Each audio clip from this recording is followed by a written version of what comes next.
بیماریوں سے شفا کا عمل، تمام مسائل جسمانی، کاروباری اور تعلقاتی جن کا تعلق شیطانی اثرات سے ہو یا نہ ہو، ان مسائل سے شفا پانے کے لیے ایک بعد نماز فجر اور ایک بعد نماز مغرب یہ دعا پڑھ کر دونوں ہاتھوں پر پھونک لے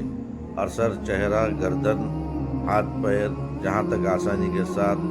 ہاتھ پہنچ سکے پھیر لے، یعنی کہ تمام بدن پر پھیر لے، کیونکہ اللہ تعالیٰ کا کلام اور اللہ تعالیٰ کا نام ہر مسئلے کا حل ہے بے شک۔ سب سے پہلے درود شریف پڑھے، اس کے بعد اعوذ باللہ بسم اللہ کے ساتھ سورہ فاتحہ پڑھے، بسم اللہ کے ساتھ آیت الکرسی پڑھے، بسم اللہ کے ساتھ سورہ اخلاص قل هو اللہ احد، بسم اللہ کے ساتھ سورہ فلق،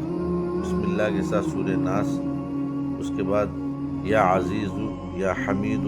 یا ذو العرش المجید اصرف عنا شر کل جبار عنید۔